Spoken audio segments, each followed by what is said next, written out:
Il y a des jours où tu en as tout simplement marre.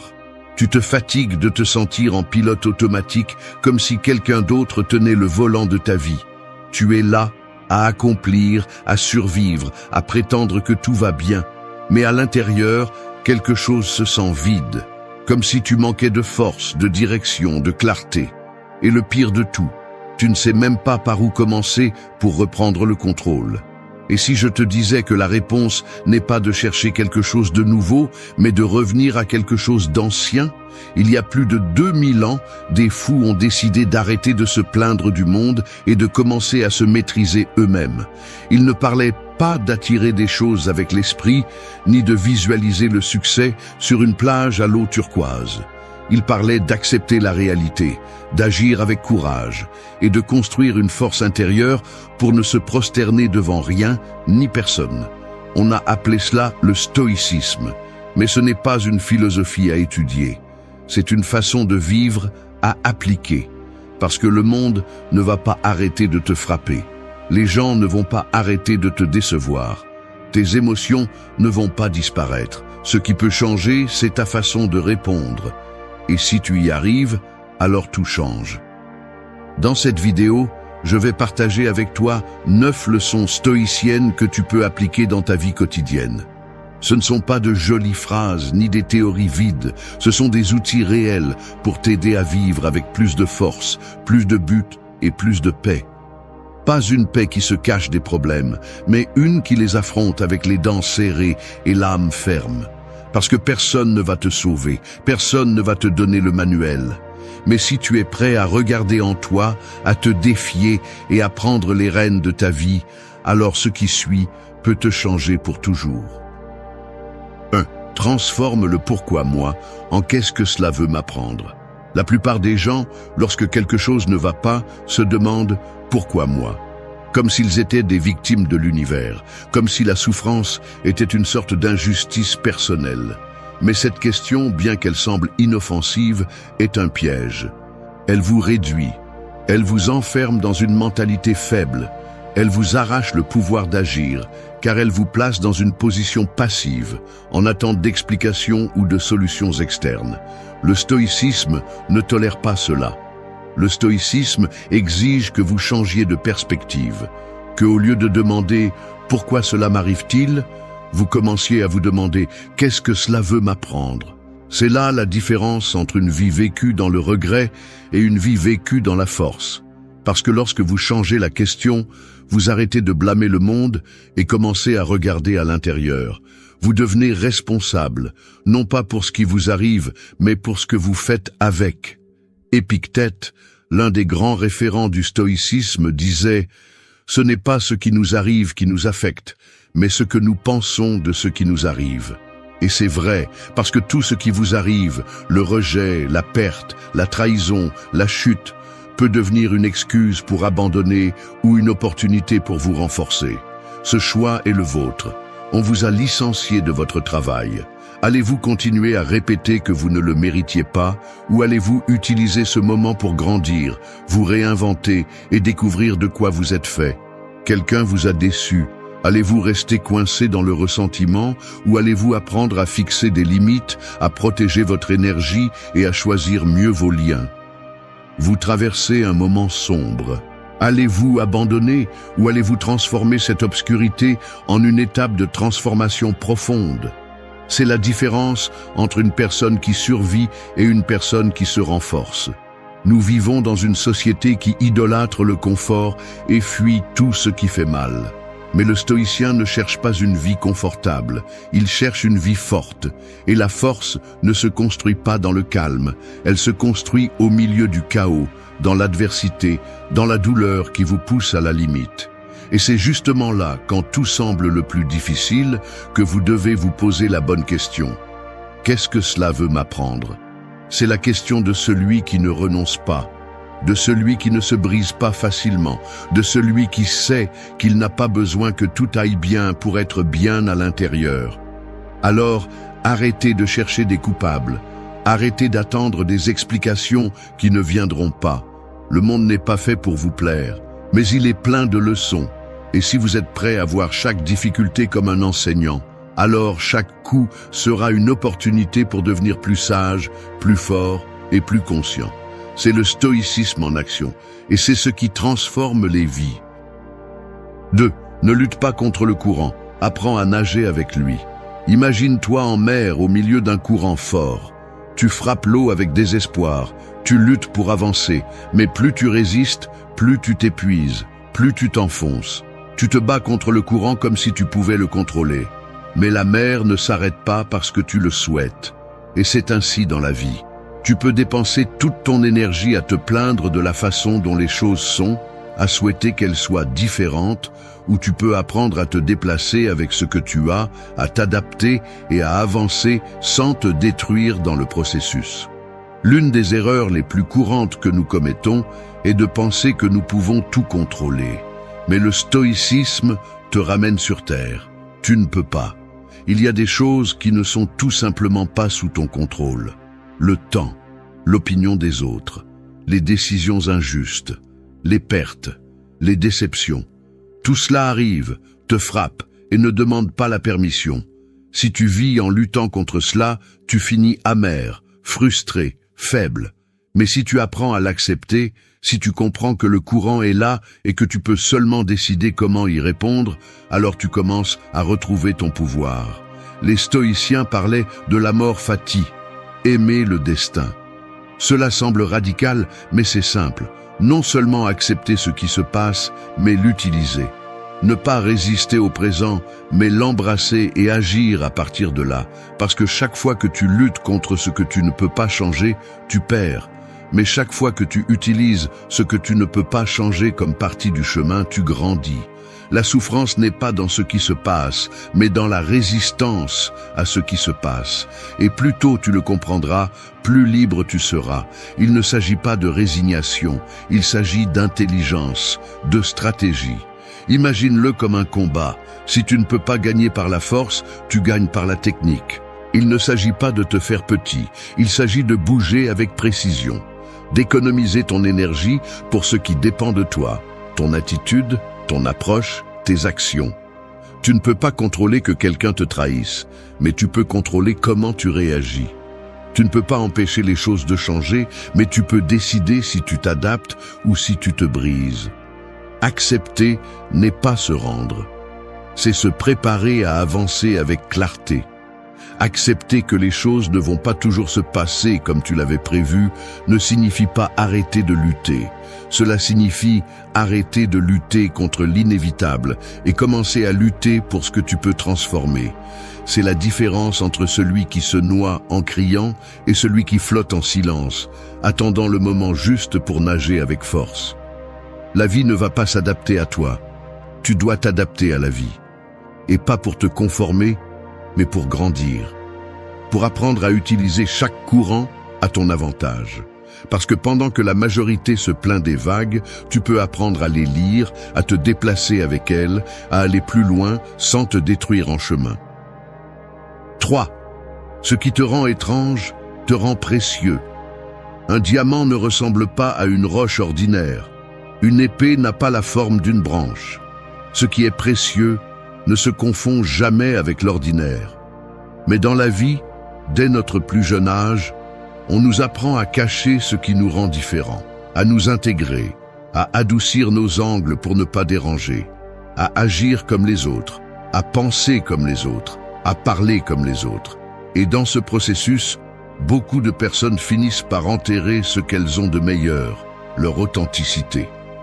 La plupart s'efforcent de ressembler au moule, mais les stoïciens ne suivaient pas les modes. Ils n'avaient pas besoin d'approbation externe. Leur valeur ne venait pas d'être comme tout le monde, mais de rester fermes dans ce qu'ils étaient, même si cela signifiait aller à l'encontre du monde. Épictète était esclave. Marc Aurèle était empereur. Deux extrêmes. Et pourtant, tous deux ont choisi de vivre selon leurs principes, non selon les apparences. Car ils ont compris quelque chose d'essentiel. Ton véritable pouvoir n'est pas dans le fait de paraître normal, il est dans le fait d'être toi, avec tout ce que cela implique. La société a une façon subtile de punir ce qui est différent.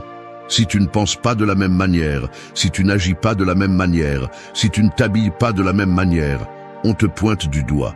On te traite d'étrange, d'exagéré, de fou.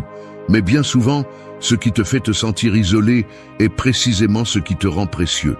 Cette façon différente de voir le monde. Cette sensibilité que personne d'autre n'a, cette intensité avec laquelle tu ressens ou penses, tout cela n'est pas une erreur, c'est ta différence. Et si tu l'embrasses, elle devient ton avantage. Le stoïcisme ne cherche pas à te transformer en une copie, il cherche à t'aider à forger ton caractère. Et une partie de cela est de reconnaître que tu n'as pas besoin de t'intégrer, tu as besoin d'être réel. Parce que plus tu essaies de dissimuler ce qui te rend unique, plus tu t'affaiblis de l'intérieur.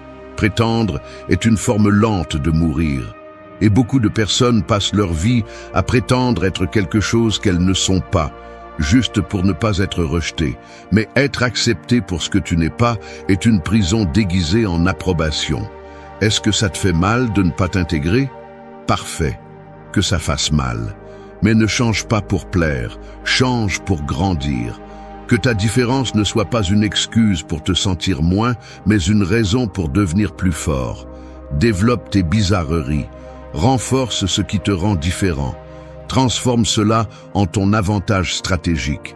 Parce que ce qui te rend étrange, quand il est poli, quand il est embrassé, quand il est renforcé, devient ta plus grande valeur. Le monde n'a pas besoin de plus de copies.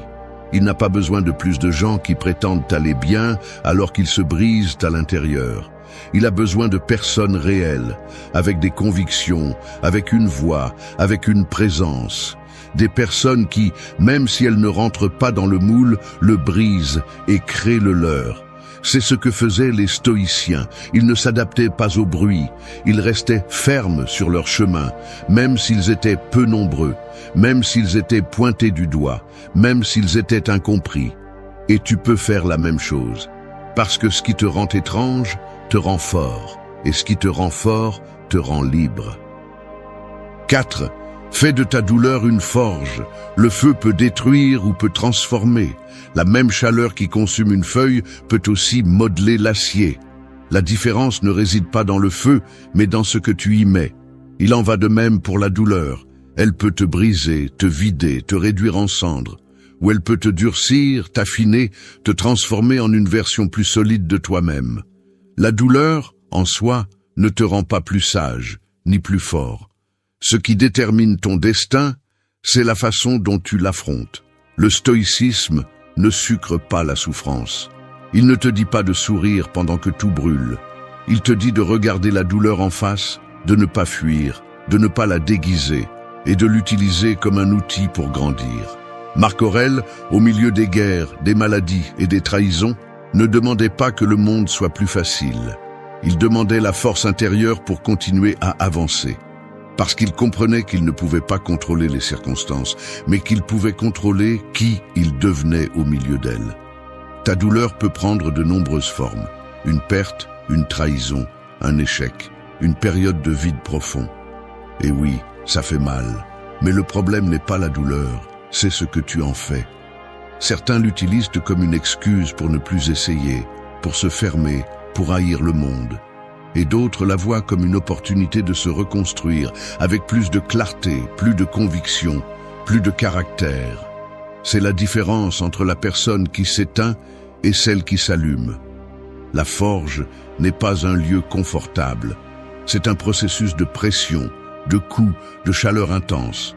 Mais sans cela, le métal ne se transforme pas. Et toi, si tu veux vraiment être fort, tu ne peux pas éviter ce processus. Tu dois passer par le feu. Pas une fois, mais plusieurs. Et chaque fois, si tu choisis d'utiliser cette douleur, tu en ressortiras avec une couche supplémentaire de force. Pas feinte, pas imposée, réelle, profonde, inébranlable. Le problème, c'est que beaucoup fuient la douleur. Ils la cachent, ils la nient, ou ils s'y accrochent en faisant une identité. Ils s'habituent à la blessure. Et ainsi, ils cessent d'avancer. Mais tu n'es pas ici pour ça. Tu es ici pour transformer chaque coup en un pas, chaque larme en une leçon, chaque perte en une nouvelle direction. La douleur n'est pas l'ennemi. L'ennemi, c'est la passivité, la résignation, la peur d'affronter ce qui fait mal et d'en tirer quelque chose de précieux. Alors ne te demande pas comment éviter la douleur, demande-toi comment tu peux la transformer. Quelle version de toi peut naître de ce moment difficile? Quelle partie de toi doit mourir pour qu'une autre plus forte puisse émerger? C'est la question de celui qui forge son âme au milieu du chaos, de celui qui non seulement survit, mais s'élève, parce que chaque cicatrice peut être une marque de défaite ou une preuve d'évolution. C'est toi qui décides. 5. Décide comme si ta vie en dépendait. Tu es au milieu d'une route sombre. Il n'y a pas de lumière, pas de signal, juste toi, le silence et une bifurcation devant toi. À gauche, un chemin qui semble plus sûr, prévisible, sans sursaut. À droite, un chemin que tu ne peux pas voir clairement mais qui bat fort en toi. Tu as peur de faire le mauvais choix, peur de te tromper. Alors tu attends. Tu restes là, au milieu du carrefour, paralysé. Le problème, c'est que la vie ne s'arrête pas avec toi. L'horloge continue de tourner, le monde continue de tourner. Et pendant que tu restes coincé dans le doute, la seule chose que tu perds, c'est du temps. C'est ainsi que vivent beaucoup de gens. Arrêtés. Non pas parce qu'ils n'ont pas d'option, mais parce qu'ils n'osent pas décider. Ils s'accrochent à l'idée que plus tard ce sera plus facile, qu'un signe viendra, que quelqu'un viendra leur dire quoi faire. Mais la vraie vie ne fonctionne pas comme ça. Personne ne va prendre de décision pour toi. Et si tu ne décides pas fermement, tu finis par vivre la vie que d'autres ont choisie. Tu finis par suivre des chemins qui ne t'appartiennent pas, à répondre à des attentes qui ne te représentent pas, à te traîner dans des routines qui t'éteignent. Chaque décision que tu repousses est une opportunité qui disparaît. Et il y a quelque chose qui fait plus mal que de se tromper. Rester avec le doute de ce qui aurait pu être si tu avais essayé. Parce que peu importe combien de fois tu échoues, tu peux toujours apprendre. Mais si tu ne fais jamais le premier pas, si tu ne décides jamais avec courage, tu restes coincé dans un limbo sans évolution, sans sens, sans direction. Décider fermement ne signifie pas avoir toutes les réponses. Cela signifie avoir le courage d'avancer même avec peur. Il n'y a pas de moment parfait. Il n'y a pas de sécurité absolue.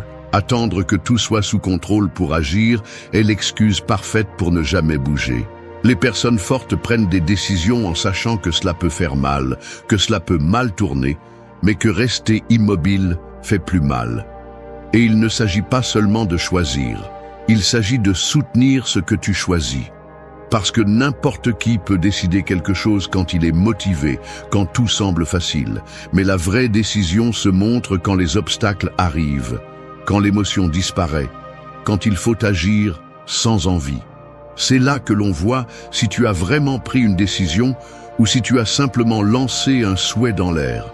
Une vraie décision exige un engagement. Et l'engagement exige du caractère. La plupart changent de cap dès que quelque chose devient difficile. Ils abandonnent, ils regrettent, ils disent que ce n'est plus pour eux. Mais si tu fais ça chaque fois que la vie te sert, tu ne construiras jamais rien de solide. Il ne s'agit pas de toujours avoir raison. Il s'agit d'agir en conscience, de te rendre responsable de ce que tu choisis, de vivre la tête haute en sachant que ce que tu fais n'est pas un hasard, c'est ton choix. Tu dois commencer à décider comme si ta vie en dépendait. Parce que, en partie, elle en dépend. Ton présent, ton futur, ton identité en dépendent. Chaque choix fait partie de ce que tu construis. Vas-tu continuer à prendre des décisions par peur, sous la pression sociale, par insécurité, ou vas-tu commencer à choisir avec force, avec clarté, avec le désir de vivre une vie qui a du sens pour toi? C'est le moment de laisser de côté les excuses, de cesser de chercher la validation, d'arrêter d'attendre des conditions parfaites. Rien ne changera si tu ne changes pas d'abord. Et changer commence par une décision ferme, même si ça fait mal, même si tu ne vois pas le chemin complet, même si tout tremble à l'intérieur. Parce que si tu décides avec conviction, tout le reste s'aligne. Les ressources apparaissent, les idées, les opportunités, mais seulement si tu choisis d'abord. Alors décide. Décide fermement. Décide avec le cœur qui bat vite et l'esprit concentré. Parce que la vie n'attend pas. Et si tu ne prends pas le volant, quelqu'un d'autre le fera pour toi. Ne laisse pas ton histoire être écrite par l'inertie, par l'habitude, par la lâcheté. Écris-la toi-même, avec des décisions fermes, avec des pas courageux, avec le feu allumé. 6. Ni le succès ne t'élève, ni l'échec ne te coule. Un ballon ne s'élève que tant que l'air le soutient. Mais si tu le perces, il tombe sans force, sans direction. C'est ainsi la vie de celui qui base sa valeur sur les résultats. Quand tout va bien, il se gonfle, il se sent invincible. Mais quand quelque chose échoue, il s'effondre. Parce que son identité dépend des applaudissements, de la réussite, de l'image qu'il projette. Et c'est un piège. Parce que le succès est instable, l'échec inévitable. Et si tu te définis par eux, tu n'auras jamais la paix. Aujourd'hui tu triomphes, demain tu tombes. Aujourd'hui on te reconnaît, demain on t'ignore. C'est ainsi que fonctionne le monde. Personne ne reste au sommet pour toujours, personne ne reste en bas éternellement. Mais celui qui vit en fonction de la reconnaissance, du nombre sur le compte, du titre qu'il porte, devient fragile. Parce que tout cela peut changer en une seconde. Et quand ça change, ça emporte avec toi ta stabilité émotionnelle, ton sens de l'identité, ta dignité. C'est pourquoi tu as besoin de quelque chose de plus profond. Quelque chose qui ne s'effondre ni avec la victoire, ni avec la défaite. Tu n'es pas ici pour devenir un trophée. Tu es ici pour construire du caractère. Et le caractère ne se définit pas par ce que tu accomplis, mais par comment tu vis, comment tu fais face, comment tu soutiens ce que tu es au-delà du bruit extérieur. Parce que le monde peut t'applaudir aujourd'hui et te mépriser demain.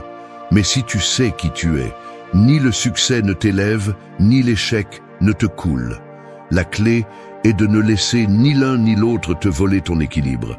Le succès ne doit pas te rendre arrogant. L'échec ne doit pas te faire te sentir comme une ordure. Les deux font simplement partie du processus. Gagner ne te rend pas supérieur. Perdre ne te rend pas inférieur. Ce qui compte, ce n'est pas le résultat, mais la façon dont tu y fais face. Que fais-tu avec la victoire ? Te complais-tu, te détends-tu, te perds-tu, ou continues-tu à grandir ? Et que fais-tu de l'échec ? T'arrêtes-tu, abandonnes-tu, t'effondres-tu, ou l'utilises-tu comme un élan ? Le problème est que l'on nous a appris à vivre pour la validation, à mesurer notre valeur avec des médailles, des applaudissements, des objectifs atteints. Mais c'est une façon vide d'exister. Parce que chaque fois que tu atteins quelque chose, tu as besoin de plus pour te sentir bien. Tu deviens accro au prochain accomplissement. Et quand tu ne l'atteins pas, tu te sens comme si tu avais échoué en tant que personne. C'est un cycle qui ne s'arrête jamais.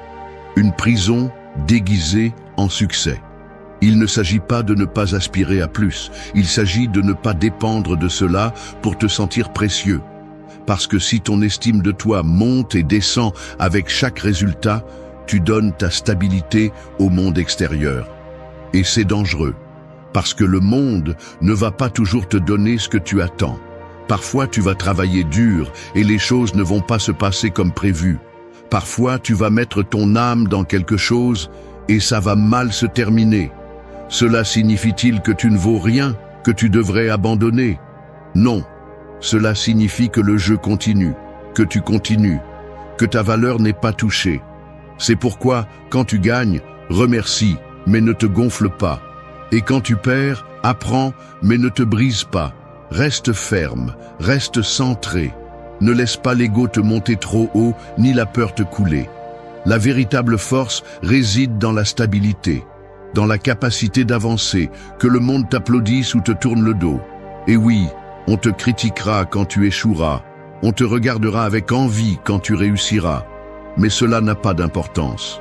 Ce qui compte, c'est que tu sois en paix avec ton effort, avec ton intégrité, avec ta constance. Cela ne s'achète pas, ne se vend pas, ne se perd pas. Et tant que tu l'as, tu pourras marcher la tête haute, même quand tout s'effondre autour de toi. Alors grave-toi ceci.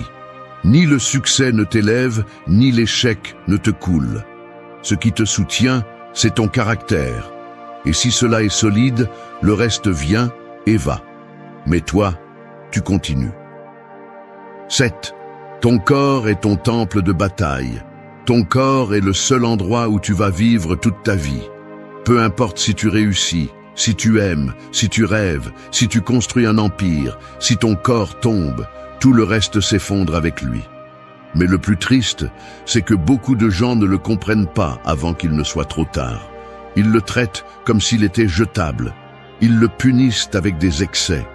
Ils l'ignorent pendant des années. Ils le voient comme un simple véhicule, comme s'il était optionnel de le soigner. Et puis, quand la maladie arrive, quand l'épuisement s'accumule, quand la douleur physique devient constante, c'est seulement là qu'ils veulent changer. Mais ce n'est pas seulement une question de santé, c'est une question de pouvoir, parce que ton corps n'est pas seulement de la chair et des os, c'est ton instrument de guerre, c'est ton armure, c'est le champ de bataille quotidien de ta vie. Et si tu le négliges, si tu l'affaiblis, si tu le trahis, alors chaque décision, chaque objectif, chaque effort devient plus difficile. Parce que tu vas à la guerre avec une arme rouillée. Celui qui ne prend pas soin de son corps affaiblit son esprit. Parce que l'esprit et le corps sont connectés. La douleur physique constante brouille le jugement. La fatigue chronique éteint la volonté. Le manque de mouvement refroidit l'âme. Et le pire de tout, c'est que beaucoup de gens normalisent le fait de se sentir mal. Ils s'habituent à la léthargie, à l'inconfort, à vivre dans un état de fatigue constante. Ils disent « c'est comme ça que je suis » ou « je n'ai pas le temps », comme si c'était normal de vivre brisé de l'intérieur et de l'extérieur. Mais ce n'est pas le cas. Ça ne devrait pas l'être. Ton corps est ton temple, mais pas un temple décoratif, rempli de statues et de silence. C'est un temple de bataille, un lieu sacré qui doit être fort, ferme, préparé, parce que la vie ne fait pas de pause. Chaque jour est un nouveau combat. Et tu as besoin d'énergie, de résistance, de discipline pour pouvoir l'affronter avec dignité. Comment vas-tu avoir de la clarté si tu vis enflammé par la malbouffe? Comment vas-tu avoir du caractère si tu ne peux même pas monter des escaliers sans être à bout de souffle? Comment vas-tu tenir ta parole si tu ne peux pas contrôler ce que tu manges, quand tu dors, comment tu te déplaces? Il ne s'agit pas d'esthétique. Il ne s'agit pas d'avoir des abdominaux marqués ou un corps parfait. Il s'agit de respect, d'engagement envers toi-même, de comprendre que ton corps est une extension de ton caractère. Chaque fois que tu choisis l'effort physique sur le confort, tu entraînes ton esprit. Tu dis « je ne suis pas l'esclave du plaisir facile, je ne suis pas faible, je me construis de l'intérieur et de l'extérieur ».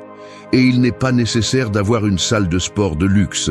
Il n'est pas nécessaire d'être sur un régime parfait. Il faut de la décision, de la constance. Il faut te lever et bouger, manger mieux, dormir avec intention, te soigner comme quelqu'un qui comprend que son corps fait partie de son pouvoir. Parce que si tu le perds, tu perds la base.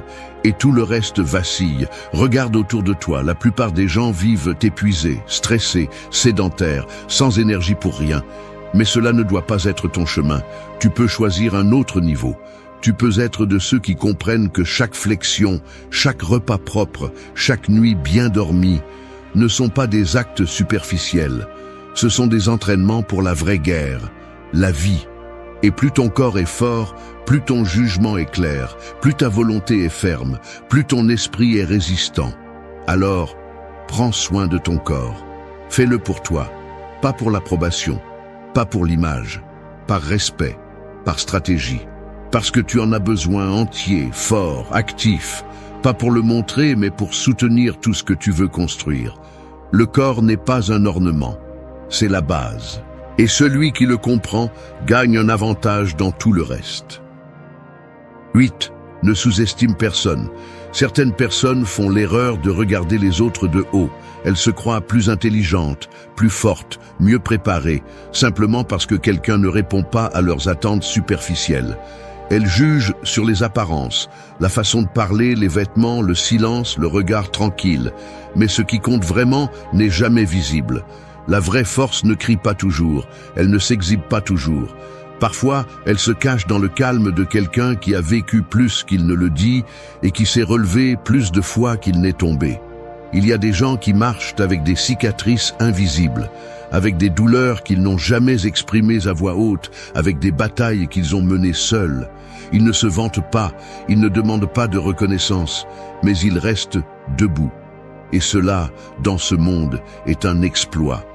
Lorsque tu sous-estimes quelqu'un, tu ne révèles pas sa faiblesse, tu révèles la tienne, ton besoin de te sentir supérieur, ton ego fragile, ton ignorance de ce que signifie réellement être fort. Et que se passe-t-il lorsque la vie te fait tourner la tête? Lorsque cette personne que tu as ignorée, que tu as jugée insignifiante, te dépasse sans dire un mot? Lorsque cette personne qui semblait fragile se révèle avoir une résistance que tu n'as jamais eue? C'est là que vient la leçon. Dure, directe, sans filtre. Le monde ne tourne pas autour de tes préjugés. Et plus tu le comprends tôt, mieux c'est. Il ne s'agit pas seulement de respecter les autres, il s'agit d'avoir une vision. Parce que si tu ne sais pas voir la valeur cachée, tu ne sous-estimeras pas seulement quelqu'un d'autre. Tu te priveras de l'opportunité d'apprendre, de te connecter, de grandir. Chaque personne a son histoire, sa lutte, sa limite. Et souvent, celui que tu attends le moins est celui qui a le plus enduré. Parce que celui qui sourit avec des yeux éteints est souvent celui qui a le plus saigné à l'intérieur. Mais il y a quelque chose de plus, quelque chose de encore plus grave, et c'est lorsque tu te sous-estimes, lorsque tu te convaincs que tu ne peux pas, lorsque tu penses que tu n'es pas assez, que tu ne vaux rien, que tu n'es pas fait pour résister. C'est la voix la plus dangereuse, parce qu'elle vient de l'intérieur et qu'elle sonne convaincante. Mais c'est un mensonge. Il n'y a rien de plus faux que de penser que ton passé définit ton potentiel, ou que tes erreurs annulent ta valeur. Personne ne te connaît mieux que toi, et si tu ne te respectes pas, personne d'autre ne le fera. Alors ouvre les yeux. Arrête de jouer à deviner qui est fort et qui ne l'est pas. Arrête de regarder avec supériorité. Et surtout, arrête de douter de toi. Ne sous-estime personne. Tu ne sais jamais qui a le cœur le plus solide, la volonté la plus dure ou l'âme la plus indomptable. Parfois, le véritable pouvoir se trouve chez celui qui fait le moins de bruit, mais qui va le plus loin. 9. Ton esprit divague, mais ton pouvoir est dans cet instant. Ton esprit a la mauvaise habitude de s'échapper. Il s'évade vers le passé, se souvenant des erreurs, revivant les douleurs, traînant des culpabilités qui ne servent plus. Ou il court vers le futur, imaginant le pire, anticipant des problèmes qui ne viendront peut-être jamais. Et pendant ce temps, le présent s'échappe devant tes yeux, comme du sable entre les doigts, comme si la seule réalité ne valait pas la peine d'être vécue. Mais tout ce que tu as, c'est cet instant, pas demain, pas ce qui a été, ceci, ici, maintenant. Tout ton pouvoir est dans ce que tu fais avec ce moment. Comment tu respires, comment tu agis, comment tu penses juste maintenant. Si tu perds ça, tu perds le contrôle. Tu deviens une victime de tes pensées, un spectateur passif de ta propre vie. L'esprit divague parce qu'il veut de la sécurité. Il veut contrôler ce qu'il ne peut pas. Il veut des réponses avant d'agir. Mais la vérité est que tu n'auras jamais le contrôle total. Tu ne sauras jamais avec certitude ce qui va se passer. Et c'est bien. Tu n'as pas besoin de certitude. Tu as besoin de présence. Tu as besoin de revenir au présent encore et encore, comme si tu étais un guerrier qui rampe de retour sur le champ de bataille, peu importe combien de fois il a été repoussé. Parce que lorsque tu es présent, tu peux décider. Tu peux agir avec clarté. Tu peux arrêter de réagir impulsivement et commencer à répondre avec intention. Et cela, dans une société qui vit distraite, est déjà un acte révolutionnaire. Alors que les autres se perdent dans les écrans, dans le bruit, dans le chaos, tu peux t'arrêter, respirer, concentrer, être. Ne sous-estime pas le pouvoir du moment présent. Ici, tout se transforme. Ici se construit le caractère. Ici, on affronte la peur. Ici, on plante la graine d'une vie différente. Pas là-bas, pas plus tard, ici. Et si tu réussis à maîtriser ton attention, même pour quelques minutes, alors tu commences à maîtriser ta vie. Alors arrête de courir, arrête de fuir. Ton esprit s'en ira encore et encore, mais ton travail est de le ramener. Avec force, avec discipline, avec intention. Parce que dans cet instant, maintenant, tout commence. Et si tu le prends au sérieux, rien ne t'arrête. Imagine qu'à l'intérieur de toi se trouve un temple, un lieu sacré où se construit ton but, où réside ce qu'il y a de plus élevé en toi, ta vision, tes rêves, ta force intérieure. Mais ce temple n'est pas seul. À l'extérieur, chaque jour, des forces tentent de le faire tomber. L'une des plus dangereuses se déguise en plaisir et s'appelle la luxure. Elle n'entre pas en criant, elle chuchote. Elle promet du soulagement, du repos, une satisfaction immédiate. Mais en réalité, elle cherche à éteindre le feu que tu essaies d'allumer. Car si ce feu grandit, tu changes. Et si tu changes, tu deviens libre. Et c'est justement ce que cette force craint le plus, que tu sois maître de toi-même. Quand tu choisis de vivre avec un but élevé, tu ne peux plus vivre comme avant. Tu ne peux pas céder à tout ce qui t'attire. Tu ne peux pas gaspiller ton énergie dans des impulsions qui ne font que te vider. La luxure n'est pas simplement un désir de plus, c'est une épreuve. Une épreuve qui survient précisément quand tu es en train de grandir, de te former, de découvrir ton véritable potentiel. La question est claire, vas-tu permettre qu'un désir passager détruise l'œuvre de toute une vie? Cette vidéo s'adresse à ceux qui livrent ce combat intérieur, à ceux qui sentent qu'il y a en eux quelque chose qui aspire à plus, mais qui savent aussi combien il est difficile de tenir bon. Nous allons parler de cette guerre, non pas avec jugement, mais avec compréhension. Je vais te présenter 8 principes stoïciens que tu peux non seulement comprendre, mais aussi mettre en pratique. Parce que la lutte contre la luxure ne se gagne pas en un jour, elle se gagne à chaque fois que tu choisis de construire plutôt que d'abandonner. 1. Ton esprit est le roi. Tes impulsions sont des sujets. Si ta vie était un empire, ton esprit serait le trône. Et tout le reste, tes émotions, tes désirs, tes impulsions, seraient les sujets. Certains utiles, d'autres traîtres. Le problème, c'est que beaucoup, sans s'en rendre compte, ont mis le roi à genoux devant les caprices de leurs serviteurs. Ils ont laissé l'impulsion commander, le désir dicter le cap, l'urgence décider quoi faire. Mais si l'impulsion gouverne, l'empire tombe. Le stoïcisme le rend clair, tu n'es pas ce que tu ressens, tu es ce que tu décides de faire avec ce que tu ressens. Ressentir le désir ne te rend pas esclave. Ce qui t'a servi, c'est de te soumettre à lui sans le remettre en question. Ce qui te lie, c'est de penser que parce que tu ressens quelque chose, tu dois agir en conséquence. Et non, tu n'es pas un animal guidé uniquement par l'instinct. Tu as la raison, tu as la conscience, tu as la capacité d'observer ton désir et de ne pas bouger. C'est du pouvoir, c'est la liberté. Quand le stoïcien Épictète parlait de liberté, il ne faisait pas référence à faire ce que tu veux quand tu le veux. Il parlait d'avoir le contrôle sur toi-même, que ta volonté ne tremble pas sous la pression d'une impulsion, que tu puisses ressentir le désir avec toute son intensité, et pourtant dire « pas maintenant, pas comme ça, pas de cette façon ».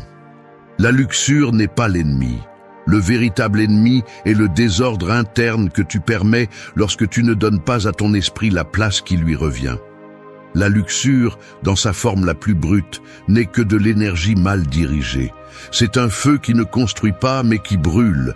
Et si tu n'as pas un esprit fort à la barre, ce feu va dévorer ton focus, ton temps, tes habitudes, ton énergie et même ta dignité. Tu dois commencer à voir tes désirs pour ce qu'ils sont, des sujets. Certains viennent pour t'aider, d'autres pour te tester, mais aucun ne commande, aucun n'est au-dessus du roi. Tu décides si tu leur donnes un ordre ou si tu les bannis. Chaque fois qu'une impulsion apparaît, tu as une opportunité. Tu peux céder et te sentir vide après, ou tu peux résister et te renforcer. Et non, il ne s'agit pas de réprimer ni de prétendre que tu ne ressens rien. Il s'agit de gouverner, de te diriger toi-même, de comprendre qu'un esprit qui commande ses impulsions est un esprit qui peut construire ce qu'il veut. Il peut écrire, créer, servir, aimer, avancer. Mais un esprit gouverné par ses désirs vit piégé dans un cycle sans fin de plaisir et de culpabilité, d'euphorie et de vide, d'impulsion et de regret. Alors, demande-toi avec une brutalité honnête, qui gouverne ton empire? Ta conscience ou tes impulsions? Ta vision à long terme ou l'urgence de ressentir quelque chose maintenant? Chaque jour est un terrain d'entraînement. Chaque décision, une bataille. Et tu n'as pas besoin de gagner toutes les batailles pour devenir quelqu'un de fort, mais tu dois commencer à gagner les plus importantes. Tu dois reprendre le trône. Et tu ne le fais pas avec de jolies phrases, ni de promesses vides. Tu le fais avec des actions concrètes. Te lever quand tu ne le veux pas, dire non quand tout en toi veut dire oui, construire quand il serait plus facile de te distraire. C'est ça le leadership. C'est ça l'autodiscipline. C'est vivre comme un roi dans ton propre monde intérieur. Parce qu'à la fin, soit tu gouvernes ton esprit, soit tes impulsions te gouvernent. Et un roi qui ne commande pas finit par être esclave. 2. Transforme ton énergie en feu créateur, pas en cendre de plaisir éphémère. En toi, il y a du feu. Je ne parle pas de quelque chose de symbolique, je parle d'une énergie réelle, vitale, crue. Celle qui s'allume quand tu as du désir, de la passion, une faim de quelque chose. Le problème n'est pas ce feu, le problème est ce que tu fais avec, parce que tu peux l'utiliser pour construire quelque chose d'éternel, ou pour le consommer en quelques secondes et finir entouré de cendres. La luxure, mal comprise, est une fuite constante de ce feu. Elle te fait croire que tu as besoin de le libérer rapidement, que si tu ne le libères pas tout de suite, tu exploses. Mais tu n'exploses pas. Tu te laisses drainer. Chaque fois que tu cèdes au plaisir immédiat sans contrôle, tu perds de l'énergie que tu aurais pu utiliser pour quelque chose de plus grand. Pour créer, pour avancer, pour laisser une empreinte. Marc Aurèle le disait ainsi. As-tu le pouvoir de raisonner? Alors, pourquoi laisses-tu le désir régner sur toi? L'énergie sexuelle, cette impulsion intense qui te secoue de l'intérieur, n'est pas ton ennemi. C'est un outil, un carburant.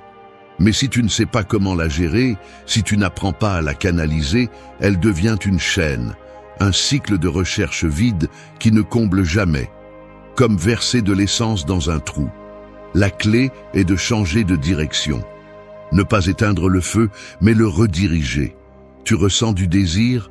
Utilise-le. Mais pas pour céder, mais pour te concentrer, pour t'entraîner plus fort, pour écrire avec plus d'intensité, pour travailler avec plus de discipline, pour construire le corps, l'esprit et la vie que tu sais que tu es appelé à avoir. Ce feu doit alimenter ton but, pas le détruire. Les stoïciens parlaient beaucoup de la transmutation du désir, pas en termes mystiques, mais pratiques. Ils comprenaient que tu ne pouvais pas éliminer une pulsion, mais tu pouvais la transformer. Si tu avais de la luxure, ils ne te disaient pas « interdis-toi tout et souffre en silence ». Ils te disaient « redirige cette force vers la vertu ». Et la vertu est action, c'est la concentration, c'est l'intention, c'est vivre selon tes principes, pas selon tes envies. Veux-tu savoir pourquoi beaucoup n'accomplissent rien ? Parce que chaque fois qu'ils ont de l'énergie, ils la dépensent à la recherche du plaisir.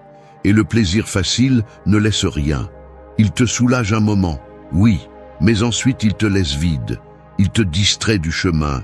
Il te fait perdre des heures, des jours, voire des années à poursuivre quelque chose qui ne comble jamais. Et quand tu te réveilles enfin, il est trop tard. Parce que le feu s'est éteint, tu l'as transformé en cendre. Maintenant, écoute ceci attentivement. Si tu réussis à garder cette énergie, si au lieu de la drainer tu la soutiens, tu deviens plus fort, plus créatif, plus clair. Ton esprit commence à travailler à un autre niveau. Ta discipline s'aiguise, ta vision devient plus réelle, parce que le feu qui ne s'échappe pas brûle à l'intérieur. Et ce feu intérieur est celui qui motive ceux qui construisent de grandes choses, ceux qui transforment le monde, ceux qui vivent avec un but. Oui, c'est difficile. Tu te sentiras mal à l'aise. Ton corps te demandera du soulagement. Ton esprit inventera des excuses. Mais chaque fois que tu choisis de ne pas céder, tu ne perds rien. Tu investis, tu entraînes ton caractère, tu transformes le désir en pouvoir. Demande-toi ceci avec une brutalité honnête. Que fais-tu de ton énergie? Alimentes-tu une vie qui en vaut la peine?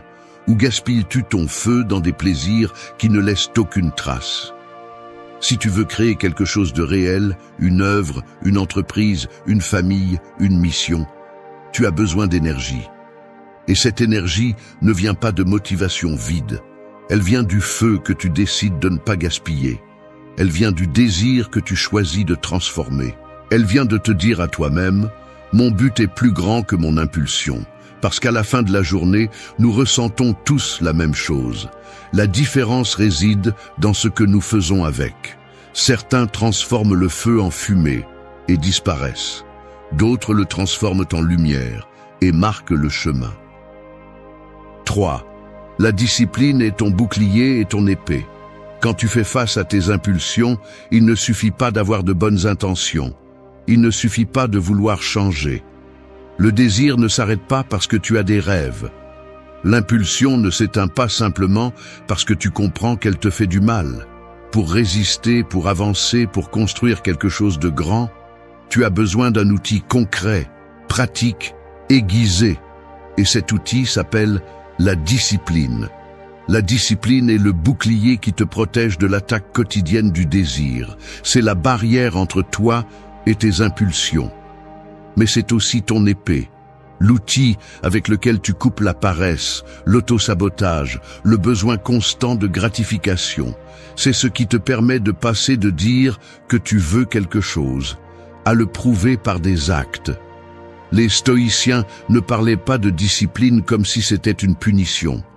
Ils la voyaient comme un acte de pouvoir. Pour eux, celui qui ne se maîtrise pas lui-même ne peut aspirer à maîtriser quoi que ce soit d'autre. Épictète le disait sans détour, « Personne n'est libre s'il n'est pas maître de lui-même ». Et être maître de soi-même ne signifie pas ne pas ressentir. Cela signifie que même si tu ressens, tu choisis ce qui est correct. Mais attention, la discipline n'apparaît pas par magie. Ce n'est pas une émotion, c'est une décision. Une décision que tu prends tous les jours, même quand tu n'en as pas envie. Surtout quand tu n'en as pas envie. Parce qu'il est facile d'avoir du self-control quand tout est calme. Ce qui est difficile, c'est de te tenir quand le désir crie, quand la tentation apparaît juste quand tu es faible, fatigué ou frustré. Et c'est là que beaucoup tombent. Parce qu'ils espèrent avoir de la force quand le moment difficile arrive. Mais la force ne s'improvise pas. Elle s'entraîne. La discipline se forge dans la routine, dans ce que tu fais chaque jour, dans les petits actes de résistance qui semblent insignifiants, mais qui te construisent ou te détruisent. Sais-tu pourquoi tant de gens échouent lorsqu'ils essaient de surmonter la luxure ou toute autre impulsion destructive? Parce qu'ils n'ont pas de structure, ils n'ont pas d'ordre, ils n'ont pas de système qui les soutient quand leur esprit veut abandonner. La discipline est cela. Le système, c'est se lever à la même heure, c'est s'entraîner même si tu es fatigué, c'est bloquer les distractions, c'est te dire non fermement et ensuite continuer. Ce n'est pas joli, ce n'est pas confortable, ce n'est pas excitant, mais ça fonctionne. Et plus que ça, ça transforme. Parce que chaque acte de discipline ne t'éloigne pas seulement du chaos, il te rapproche aussi du type de personne que tu veux être. Il n'y a pas de grandeur sans sacrifice. Il n'y a pas de croissance sans contrôle. Et le contrôle vient de la pratique constante, des décisions inconfortables, de la capacité à te tenir quand tout en toi veut lâcher. La discipline, lorsqu'elle devient une partie de toi, se transforme en une armure. Tu n'as plus à penser tout le temps à résister, parce que tu le fais déjà. Ton corps et ton esprit s'alignent. Tu ne décides plus si tu fais ou non les choses, tu les fais simplement. Et c'est la liberté, ne pas avoir à lutter chaque jour contre tes impulsions parce que ta vie est déjà construite sur des habitudes solides. Mais attention, ne confonds pas la discipline avec la perfection. Tu vas échouer, tu vas tomber, tu vas avoir des jours où tu perdras la bataille. Et c'est normal, parce que la vraie discipline ne se mesure pas au nombre de fois où tu ne tombes pas, mais au nombre de fois où tu te relèves sans hésiter. Au nombre de fois où, même vaincu, tu reprends ton épée. Pose-toi cette question et réponds-y sans te mentir. Ta vie est-elle soutenue par la discipline ou par l'émotion du moment? Te lèves-tu quand il est temps ou quand tu en as envie? Fais-tu ce qui est correct ou ce qui est facile? La différence entre celui qui avance et celui qui stagne ne réside pas dans le talent ni dans la chance. Elle réside dans la discipline, dans la capacité à faire ce qu'il faut faire, même quand il n'y a pas d'applaudissements, même quand personne ne te voit, même quand tout en toi demande du repos. Parce qu'au final, le chemin vers un but élevé ne se conquiert pas avec de la motivation, il se conquiert avec de la discipline. C'est ton bouclier quand la tentation frappe. C'est ton épée quand tu as besoin d'avancer. Et si tu apprends à la manier, il n'y a pas d'impulsion qui puisse te vaincre. 4. Le désir est un visiteur, ne le laisse pas devenir ton maître. Le désir frappe à la porte, parfois doucement, parfois avec force. Mais il revient toujours. Ce n'est pas un ennemi que tu peux éliminer, c'est un visiteur. Et comme tout visiteur, il peut entrer, rester un moment, puis partir. Le problème commence lorsque tu lui donnes les clés de la maison, lorsque tu le laisses s'installer, prendre des décisions, déplacer les meubles, dominer tes routines et altérer ta façon de vivre. Le désir, en particulier le désir sexuel mal géré, a une capacité impressionnante à se déguiser en besoin. Il te fait croire que tu ne peux pas continuer sans le satisfaire. Il te trompe. Il te fait sentir que si tu n'agis pas, tu te réprimes. Mais ce n'est pas de la répression, c'est de la domination. Réprimer, c'est cacher. Dominer, c'est le reconnaître, le regarder en face et décider de ne pas agir. Et c'est là la clé, le reconnaître pour ce qu'il est. Une visite, pas un ordre, pas une obligation, pas une vérité absolue, juste une impulsion de plus qui vient et qui s'en va. Quand tu comprends cela, tu changes ta relation avec le désir. Tu arrêtes de te battre avec lui comme s'il était un monstre impossible et tu commences à le gérer comme une énergie de plus qui a besoin de direction. La plupart des gens tombent parce qu'ils s'identifient à ce qu'ils ressentent. Ils croient que s'ils désirent quelque chose, alors ils doivent l'avoir. Que si quelque chose se sent urgent, alors il doit être satisfait. Mais tout ce que tu désires ne te fait pas du bien. Tout ce qui se sent bien ne te construit pas. Il y a des désirs qui viennent pour te tester, pas pour te guider. Et lorsque tu ne mets pas de limite, lorsque tu permets à ce visiteur de rester trop longtemps, il commence à te changer. Il façonne ta façon de penser. Il te rend plus faible à chaque répétition. Il te transforme en quelqu'un qui vit en attente du prochain stimulus, de la prochaine évasion, du prochain soulagement. Sans t'en rendre compte, tu n'es plus celui qui décide. Tu réagis. C'est là le véritable danger. Pas le désir en lui-même, mais le fait de le laisser devenir celui qui commande. Parce que lorsque le désir devient maître, tu cesses d'être toi. Tu perds ta clarté. Tu cesses de penser à long terme.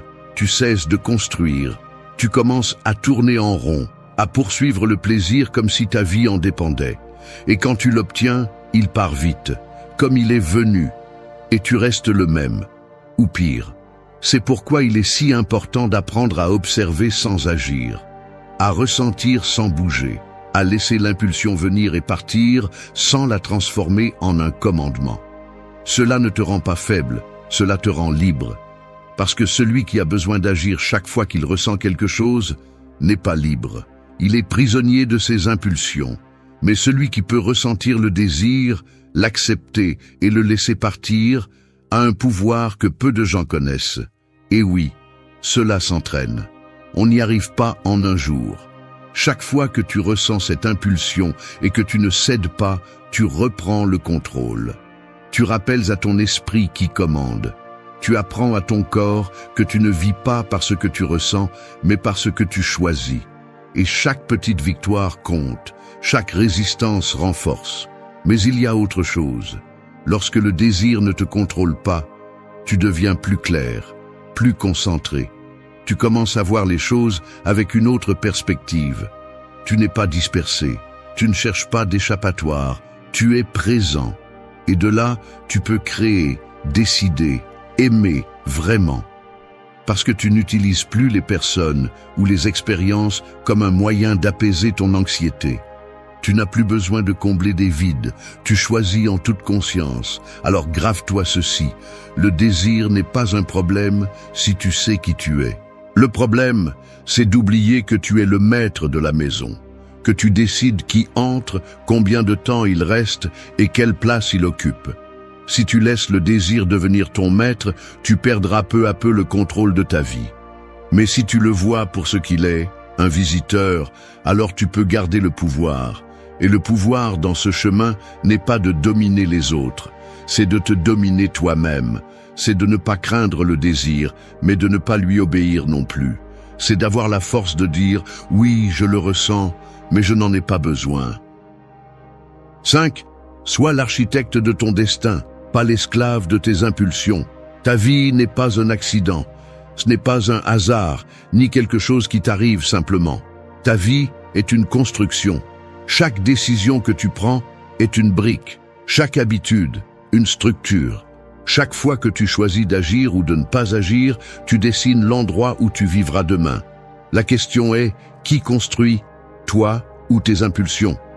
Il y a une vérité dure que beaucoup ne veulent pas regarder. Si tu ne conçois pas ta vie avec intention, d'autres le feront pour toi. Tes impulsions, tes traumatismes, tes vides, tes faiblesses. Tous vont construire des murs si tu ne prends pas le contrôle. Et le problème est que ces murs, bien qu'ils soient confortables au début, deviennent une prison. L'impulsion veut de la rapidité, pas de la direction. Elle veut de la gratification, pas du but. Elle veut du confort, pas de l'évolution. Et si tu la laisses tracer le plan de ta vie, tu finiras dans un endroit où tu ne veux pas être. Seul, vide, frustré, te demandant à quel moment tu as perdu ton chemin. Mais ce n'était pas en un seul jour. C'était brique par brique, décision après décision, cédant, remettant à plus tard, évitant. C'est pourquoi tu dois te voir comme un architecte, quelqu'un qui sait ce qu'il veut construire, qui a une vision claire, même s'il n'a pas encore tout prêt. Quelqu'un qui pense à long terme, même quand tout crie pour le plaisir immédiat. L'architecte ne construit pas en fonction du climat du jour, ni de ses émotions. Il construit selon un plan. Et ce plan est ton but. La différence entre un architecte et un esclave est que le premier décide, le second ne fait que réagir. Le premier agit avec intention. Le second est emporté comme une feuille au vent. Et le vent du désir est fort, subtil, persistant. C'est pourquoi tu as besoin d'être ferme. Parce que sinon, n'importe quelle impulsion peut renverser tes fondations. Peut-être qu'à l'instant, cela ne semble pas grand-chose. Un clic, une excuse, un juste pour cette fois. Mais chaque acte sans contrôle laisse une fissure. Et ces fissures s'accumulent. Et quand tu t'en rends compte, tu ne construis plus, tu survis. Bouchant les trous, éteignant les incendies, luttant contre la frustration de vivre dans une structure que tu n'as pas choisie. Alors, qu'est-ce que cela signifie d'être architecte? Cela signifie de décider chaque jour, même si cela fait mal. Cela signifie de construire des habitudes solides. Cela signifie de fixer des limites, établir des règles internes, savoir te dire non, non pas parce que tu ne peux pas, mais parce que tu n'en as pas besoin. Cela signifie de te projeter dans le futur et d'agir en fonction de cela, pas en fonction de ton désir momentané. Mais cela signifie aussi assumer la responsabilité, cesser de blâmer les autres, le passé, les circonstances. L'architecte ne se plaint pas du terrain, il conçoit en fonction de celui-ci, et tu as ce que tu as, ton histoire, tes blessures, tes faiblesses. Mais tu as aussi quelque chose de plus précieux, la capacité de choisir, de redessiner, de commencer à construire vraiment. La vraie liberté n'est pas de faire ce que tu veux quand tu veux. Elle est de créer une vie si solide, si cohérente avec toi-même, que tu n'as pas besoin de fuir en cherchant des échappatoires momentanés. Parce que oui, c'est ce que fait souvent la luxure. Elle te promet une évasion, un soulagement, un repos rapide, mais elle ne te dit pas qu'après, tu devras revenir à la même structure faible, mais maintenant avec moins de force. Alors regarde-toi avec honnêteté. Es-tu en train de concevoir ta vie ou laisses-tu les impulsions te concevoir? Construis-tu quelque chose de solide ou ne fais-tu que décorer une prison avec des plaisirs momentanés? Parce qu'au final, être architecte n'est pas facile. Cela demande de la vision. Cela demande de la résistance. Cela demande du travail silencieux. Mais cela te donne aussi quelque chose qu'aucune impulsion ne peut te donner, la fierté.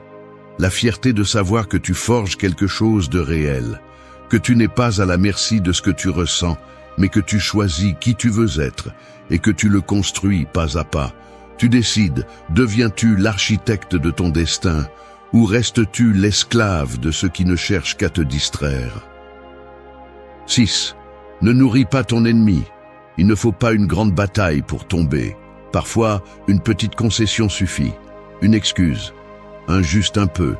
Car l'ennemi le plus dangereux n'est pas celui qui attaque de front, c'est celui qui entre parce que tu l'as laissé passer.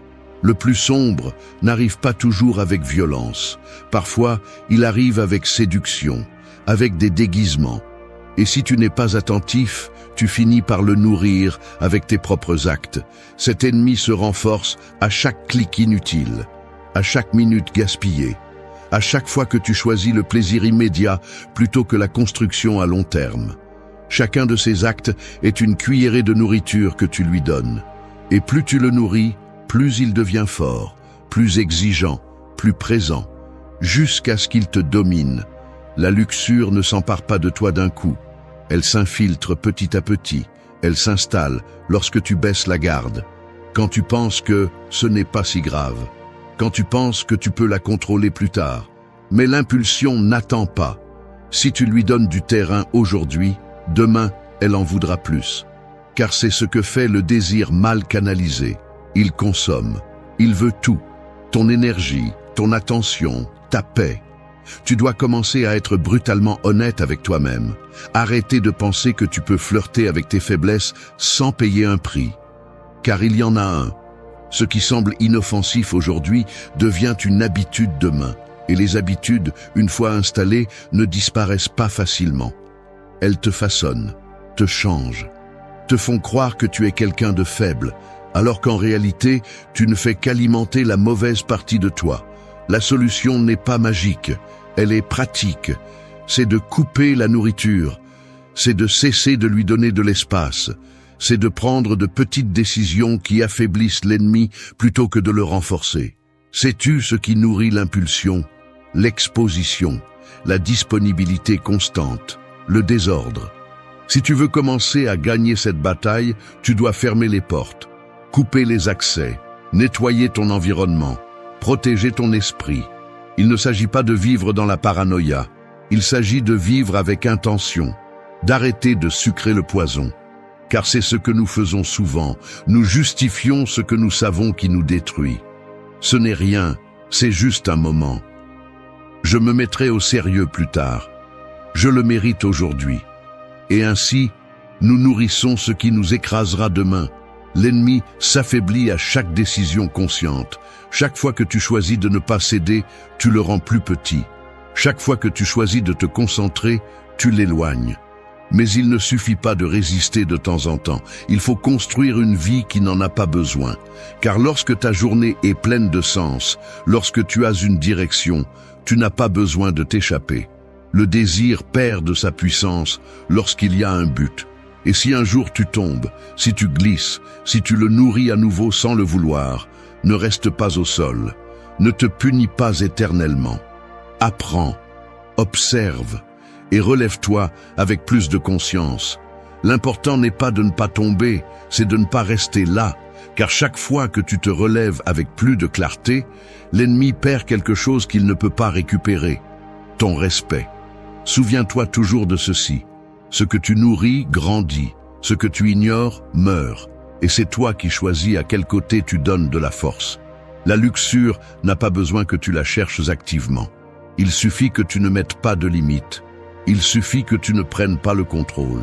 Mais si tu décides de faire face, si tu décides de couper ses sources, si tu décides de vivre avec structure, alors peu à peu, tu récupères le pouvoir. Cette bataille se gagne dans l'invisible, dans ce que tu fais quand personne ne te voit, dans les moments où tu pourrais céder et tu ne le fais pas, où tu pourrais te distraire et tu choisis de te concentrer, où tu pourrais nourrir l'ennemi et tu décides de le laisser mourir de faim, car tu n'as pas besoin d'être parfait, tu as juste besoin d'arrêter d'être son complice. 7. La volonté s'entraîne comme un muscle. Beaucoup espèrent avoir de la volonté comme si c'était quelque chose qui apparaît de nulle part. Comme si un jour, tu te réveillais simplement avec plus de discipline, plus de contrôle, plus de tempérament. Mais ça ne fonctionne pas comme ça. La volonté n'est pas une inspiration, c'est un muscle. Et comme tout muscle, si tu ne l'entraînes pas, il s'atrophie. Si tu ne l'utilises pas, il s'affaiblit. Et si tu l'abandonnes, il t'abandonne. Tu ne peux pas prétendre avoir le contrôle sur tes impulsions si chaque jour tu les nourris sans résistance. Tu ne peux pas espérer dire non quand cela compte vraiment si tu ne t'entraînes jamais à le faire au quotidien. La volonté se renforce dans les détails, dans ce moment où tu veux rester au lit mais tu te lèves, dans cet instant où tu peux céder à une distraction et tu choisis de rester ferme, dans ces secondes où la tentation frappe à la porte et tu décides de ne pas ouvrir. Tu n'as pas besoin de grands gestes, tu as besoin de constance, de répétition, tout comme dans l'entraînement physique. Tu ne soulèves pas 100 kilos le premier jour. Tu commences avec peu, mais tu le fais tous les jours. Il en va de même pour ta volonté. Chaque fois que tu choisis de résister dans les petites choses, tu te prépares à résister dans les grandes. Chaque acte compte. Chaque décision s'additionne, parce que le caractère ne se construit pas dans les moments extrêmes. Il se forge au quotidien. Et voici la partie inconfortable. Au début, ça fait mal. On a l'impression que ton corps et ton esprit sont en guerre, parce qu'ils le sont. Ta zone de confort va crier, ton impulsion va chercher 1000 excuses, et tout en toi va demander du soulagement. Mais si tu supportes ce moment, si tu le traverses sans céder, quelque chose change. Tu deviens plus fort, tu deviens plus conscient, et surtout tu te prouves à toi-même que tu peux. C'est la clé, te prouver. Parce que la vraie confiance ne vient pas de pensées positives, mais d'action ferme. Elle ne vient pas de te motiver avec des phrases, mais d'accumuler des preuves internes que tu as le contrôle. Et cela ne peut être réalisé qu'en entraînant la volonté comme on entraîne n'importe quel autre muscle, avec intention, avec répétition et avec une douleur bien utilisée. Alors arrête d'attendre d'avoir envie d'agir. Arrête d'attendre le moment parfait. Commence aujourd'hui, avec ce que tu as, avec ce que tu peux, et chaque fois que tu doutes, souviens-toi, ce n'est pas seulement un moment de tentation, c'est un moment d'entraînement. Et pendant que d'autres cèdent sans combattre, tu forges une volonté qui ne se brise pas.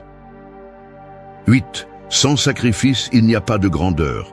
Nous voulons des résultats, nous voulons du respect, de la concentration, de la puissance intérieure, de la clarté, un but. Tout le monde le veut. Mais très peu sont prêts à payer le prix. Et c'est la différence brutale entre ceux qui désirent seulement et ceux qui construisent réellement. Parce que la grandeur n'est pas gratuite. Elle ne l'a jamais été. Toujours, sans exception, elle exige un sacrifice. Et je ne parle pas de sacrifice symbolique, je parle de sacrifice réel, de renoncer au plaisir facile, de fermer des portes qui vous tentent, de choisir l'inconfort quand le corps vous supplie de vous reposer, de regarder le désir dans les yeux et de lui dire non, même si vous sentez qu'il vous brûle de l'intérieur. C'est ça, le sacrifice. Et oui, ça fait mal. C'est pourquoi si peu de gens le font. Mais ne confondez pas la douleur avec la perte. Ce que vous laissez aller aujourd'hui n'est pas plus précieux que ce que vous allez gagner. Parce que chaque sacrifice bien fait est un investissement. Vous échangez une satisfaction momentanée contre une puissance intérieure. Vous renoncez à la faiblesse en échange de la force. Vous lâchez des chaînes qui vous empêchent d'avancer. Les gens pensent que sacrifier quelque chose, c'est le perdre pour toujours. Mais ce que vous faites réellement, c'est faire de la place pour ce qui en vaut la peine. Vous ne pouvez pas tout avoir. Vous ne pouvez pas vivre en poursuivant le plaisir et en même temps espérer construire de la discipline, de la concentration et de la grandeur. Vous devez choisir. Il n'y a pas de double voie, il n'y a pas de raccourci. Ou vous nourrissez votre but, ou vous nourrissez votre distraction. Et quand je parle de grandeur, je ne parle pas de célébrité, d'argent ou de reconnaissance. Je parle de cet état intérieur où vous savez que vous accomplissez ce que vous êtes venu faire. Où vous vivez avec direction, avec force, avec clarté. Cela ne se réalise pas sans payer un prix. Vous devez laisser quelque chose sur le chemin. Vous devez sacrifier d'anciennes versions de vous-même, des habitudes qui ne servent plus, des plaisirs qui vous affaiblissent. Chaque acte de sacrifice conscient est une déclaration. Vous dites « Mon but est plus important que cette impulsion ». Et cela change tout. Parce que vous cessez d'être quelqu'un qui réagit et vous devenez quelqu'un qui décide. Quelqu'un qui ne vit pas au rythme du désir, mais au rythme du but. Il n'y a pas de grandeur sans inconfort, sans nuit difficile, sans moment où vous vous sentez seul, épuisé, incompris. Mais vous continuez, parce que vous savez que toute cette douleur a un sens, que tout ce sacrifice construit quelque chose que tout le monde ne peut pas avoir, le respect de soi, une vie qui pèse, un esprit qui ne se brise pas. Alors gravez-le bien. Si vous voulez une vie extraordinaire, vous allez devoir faire des sacrifices que la plupart ne sont pas prêts à faire. Et si vous n'êtes pas prêt pour cela, c'est bon. Mais alors, ne vous plaignez pas lorsque vous vivez coincé dans la banalité, dans la facilité, dans ce qui ne laisse pas de traces. Le sacrifice est la porte. Et de l'autre côté se trouve votre véritable